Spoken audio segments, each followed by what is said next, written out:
Operesheni ya serikali dhidi ya utoroshaji wa madini imezaa matunda baada ya kukamatwa kwa dhahabu yenye uzito wa kilogramu 4.4 inayokadiriwa kuwa na thamani ya shilingi trilioni 1.2 katika eneo la Kiluvya jijini Dar es Salaam. Dhahabu hiyo iliripotiwa kuwa ilikuwa ikisafirishwa bila vibali halali baada ya kutoka wilayani Kahama mkoani Shinyanga. Akizungumza na waandishi wa habari, Waziri wa Madini Anthony Mavunde alisema kukamatwa kwa mzigo huo ni sehemu ya juhudi za serikali kuhakikisha rasilimali za madini zinanufaisha Watanzania kupitia mifumo rasmi ya biashara na ukusanyaji wa mapato. Mnamo tarehe 25 mwezi wa 7 mwaka 2026, dhahabu yenye uzito wa kilogramu 4.4 ilikamatwa na vyombo vya dola eneo la Kiluvya mkoa wa Dar es Salaam.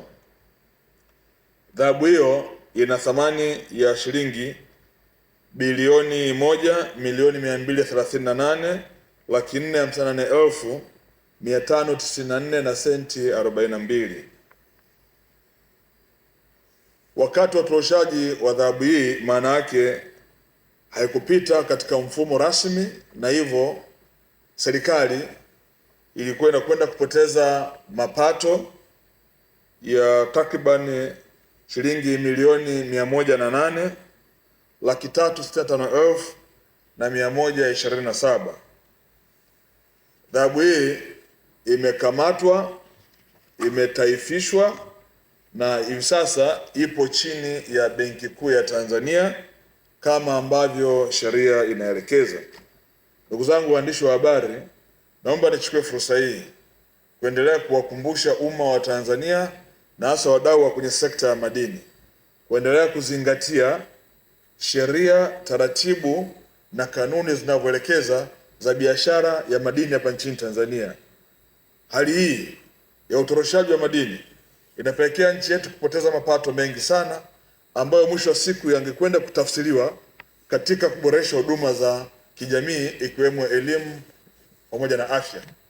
Sababu fedha hizi ni fedha ambazo zinaingia mfuko mkuu wa serikali. Hivyo vitendo vyovyote vya kutorosha madini, maana yake unainyima haki nchi yako ya kuweza kuhudumia wananchi wake vizuri.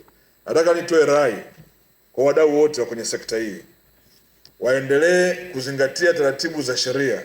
Tutaendelea kuimarisha ulinzi na usimamizi ili biashara yote ya sekta ya madini ikafanyike katika vituo vya ununuzi ambavyo viko 117 nchini Tanzania na masoko ya madini 44 ambayo yamewekwa maalum kwa ajili ya shughuli za ufanyaji wa biashara ya madini.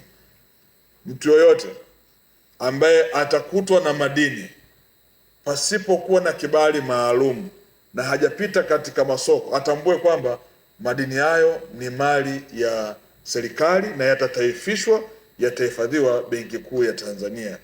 Na zoezi hili litaendelea na limekuwa likifanyika maeneo mengi, na nazo taarifa nyingi sana za hivi sasa mbinu zimebadilika na hawa watoroshaji wameanza kutorosha kupitia vyombo vya usafiri.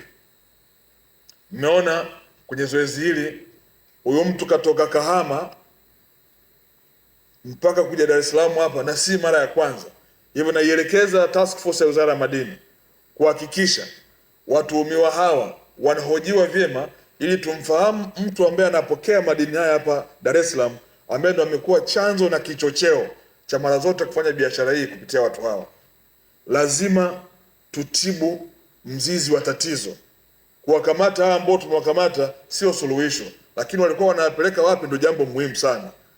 Naelekeza kikosi kazi kuhakikisha kwamba kwa shirikiano na jeshi la polisi watafutwe watu wote kwenye mnyororo wote mzima.